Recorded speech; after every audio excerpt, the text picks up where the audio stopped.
Week 9 is done. Now it is Friday when I'm filming this, so it's not on the typical Tuesday evening slot. But your girl's been busy. Not an excuse, just an explanation. I would like to finish off week 10 and week 11 on time, so hopefully we can do that.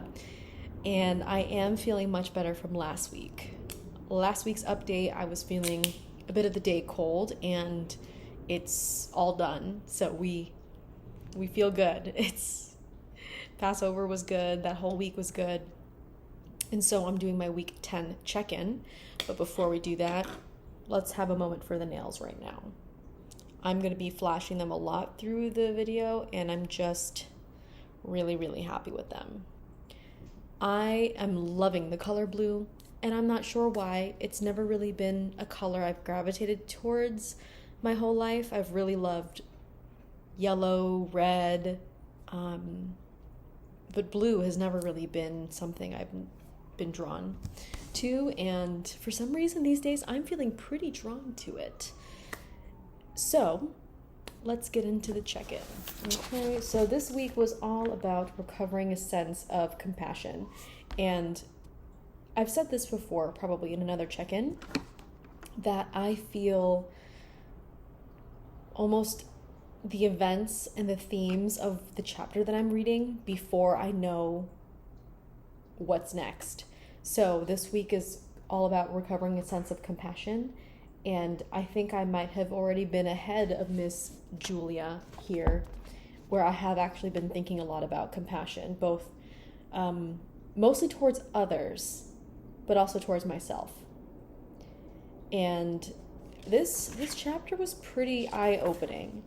It talks a little bit about discipline and what makes artists lazy versus what makes artists blocked, and that there's actually it's very distinct, they're not the same. One line that I underlined is, stop yelling at yourself, be nice, call fear by its right name, because Julia talks about blocked artists are afraid, they are not lazy. It also talks about enthusiasm and how enthusiasm plays into the creative work that we do. And it talks about how enthusiasm is better than discipline in terms of long-term creative growth and creative output, which I thought was a different way of thinking, because I've always thought it was the reverse. I always thought that enthusiasm or motivation, again, different definitions, but I thought discipline was the road to everywhere. I thought discipline was the one thing I was lacking, and this chapter really made me feel maybe a little bit more different in that way. Another line that I underlined is, as artists, growing our self-image and military discipline is dangerous. In short, discipline may work, but it will only work for a while. By its very nature, discipline is rooted in self-admiration. Think of discipline as a battery, useful but short-lived. We admire ourselves for being so wonderful. The discipline itself, not the creative outflow, becomes the point. And she's talking about that if you focus too much on discipline, you're too worried about the routine itself than worried about the actual output, the results of what you do, the projects that you finish, the quality of the products you finished. Discipline is not contingent upon that. Or, yeah, that's what I mean. So instead, she challenges the reader, she challenges me to take a look at creativity from a point of view of enthusiasm. And she talks about, the whole book, she talks about your artist, your inner artist being a child. And when you think back on the playground, what made you go back to the park every single day with your friends? It wasn't because of discipline. It was because you were having fun and you were enthusiastic about it and you wanted to do it, which I thought was a great metaphor. And I started thinking about the times when I would go to church choir every single week, and sometimes even multiple times a week. And I always likened my experience in a church choir to discipline. I'm able to sing the way that I am. I'm able to My musicality was truly developed through the church because I was disciplined. And then I was like, well, maybe the better way to think about it is I showed up to sing at church every Sunday because I was enthusiastic about singing.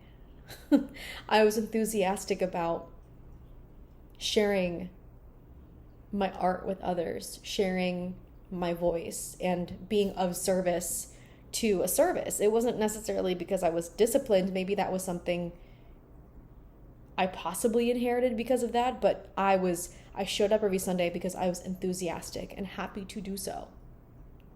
Now, if you think about the inverse of it, showing up to work for me, especially with my job right now, me showing up to work is definitely discipline, not because I enjoy it, because I don't enjoy it. But I still have to show up because I need to get my paycheck. I need to make sure I have income coming in.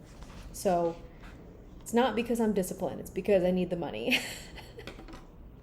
So I thought that was really interesting. Yeah, here we go. Enthusiasm is derived from the Greek word filled with God, which I thought was very interesting.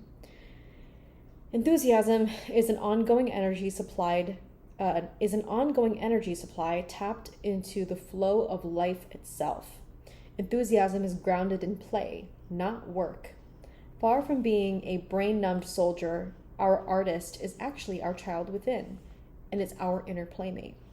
As with all playmates, it is joy, not duty, that truly makes for a lasting bond. Again, with the child at the playground analogy, very important. And another pretty big activity or concept that she talks about is taking creative U-turns. And God knows I've had many of those throughout my time of being an active artist, being a musician. I think I actually most recently had to recover from a creative U-turn, but she talks exactly about that. Julia, she talks about working at the Chicago Tribune, specifically writing for the art section, and how she's interviewed people like Sigourney Weaver, Jane Fonda, Sydney Pollack, and a bunch of these other artists, and she would talk to them about their creative U-turns. And something that she's figured out that they've all had consistently is that every single one of them has had flops or failures that they have had to learn how to recover from, how to learn how to accept that it happened, and how to learn how to move on, and how that any creative U-turn that you've had to make, because this exists in every industry, not just creative ones, the ability to recover from a U-turn oftentimes are people's big break. Something wonderful happens because they made the U-turn. Now, of course, you still have to, it's very normal to feel that shame. It's very normal to feel down about your own abilities, but don't sit in that for too long. I had to remember that reading this, is don't sit in that negative self-shame after having to take a U-turn. Sometimes you have to take the U-turn in order to get on the right ramp, right? To get to where you're supposed to be going. Why would you keep going down a road where you're going the wrong way? You're going to have to make a U-turn, and it's going to be scary. Lizette, it is going to be scary. And you have to remember that. So I thought that was interesting.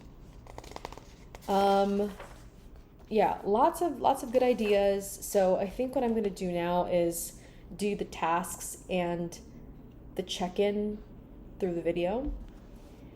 So one of the first tasks is for me to read my morning pages, which I have my morning pages right here in my favorite notebook of all time, my Louise Carmen. Here she is. She's still going. She's still cute. I don't know if I told you, but I put, you can't even see it, my initials on it. I love this thing every single morning. And I put my artist prayer at the front here. Ooh. My artist prayer. The laundry just went off. I cleaned my house today, and I feel really good. I took a shower, feeling great. But this is my artist prayer that I wrote for myself, and I keep it at the very front of my journal, so I read it every single day to remind myself. And yeah, I'm gonna basically go through my morning pages. I wonder if she wants me to go through all of them, because I'm in week 10, and your girl has been writing a ton. So your girl's also been obsessed with the color blue. I think I told you this. Like, really obsessed with blue. This is one of the collages I've made. I'm gonna make another collage with a couple of newspapers that I've collected over the last few weeks. So I actually haven't done a collage in a while. Okay. So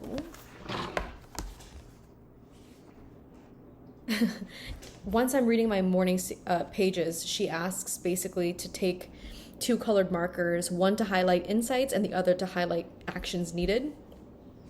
Do not judge your pages or yourself. Take stock of what I've been consistently complaining about. Work. I already know that. What have I procrastinated on? I procrastinated on recording my songs, which really fucking sucks to admit that to myself. What blessedly have you allowed yourself to change or accept? What blessedly? What is that? Take heart. Many of us notice an alarming tendency towards black and white thinking. True. Okay, activity number 2 is visualizing, which I'm going to be doing because I'm going to take a couple of images from magazines and put together a collage and put it in an old notebook over here, so that'll be fun. I actually did an activity with my best friend Caesar about some like the 6 other selves. I think it might have been 5 in the book, but basically we did an activity together where we listed 6 occupations or 6 versions of ourselves that we would want to be, and listed out a trait. Each occupation has a trait. Why do you want to be this? So for example, if one of the examples I put was detective. What is it about the detective that makes me feel like, oh, like I could be that in another life? And the word that I came up with, the single adjective, the descriptor, was protector. So that, again, it could be any word, any occupation. That's just what I came up with. So I thought that was really interesting. Okay. Basically, visualizing. In this activity, I have to name my goal, which is I am a singer. I am a singer. In the present tense, describe doing it at the height of your powers. This is your ideal scene. Okay, well, what does it look like? I'm a singer. I am on talk shows and I am on podcasts talking about my album. I'm doing a US tour all across the United States. That does really well. I'm performing at the Kennedy Honor Center, at the Grammys. I'm performing at Saturday Night Live. I get to be the musical guest.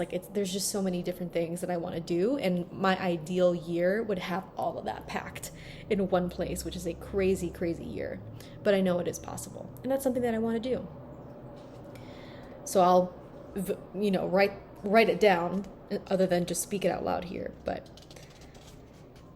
okay, talks about acknowledging creative U-turns. So basically we have to list 3 or more U-turns in our life, or just name one that absolutely killed me.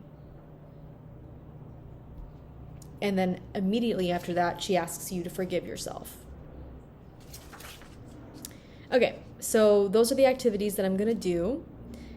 How many days this week did you do your morning pages? I did them every single morning, except there was one morning where I just did 1 page because I didn't have time for the rest. Sorry. But I did all of them for 7 days.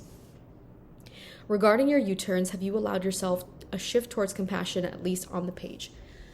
Actually, no. Like I mentioned in the beginning, I am actually practicing compassion more for others, especially when I see other creative people being creative. I used to be such a judgmental person and immediately, you know, just place judgment on someone. But now that I'm going through this effort myself, I'm having much more compassion for the creative process and other people. For me, I think it was important that I read this chapter because for the last couple of days I've been kind of beating myself up over what? I don't fucking know, but I've definitely been beating myself up. So I need to fucking take it easy, okay? Because of course, discipline applies to everyone but me. Like, I have to be soldier-like, which is so contrary to what Julia's idea is in this chapter. Because I think of the greats. I think of like Beyonce. I think of Frank Sinatra. I think of Gaga. I think of Michael Jackson. And it's like, were they not disciplined in the type of work that they do? Do I honestly believe that it was just enthusiasm for all of them the whole entire time? I don't know. Maybe that's an idea I feel like I need to challenge. Maybe it is both enthusiasm and discipline that gets somebody to the heights in which no one has ever seen. Being a great artist, which is something that she also talks about in this, is that, you know, don't think about being a great artist because that's going to deter you from wanting to being an artist at all, which, I mean, I don't know if that's necessarily true for everyone.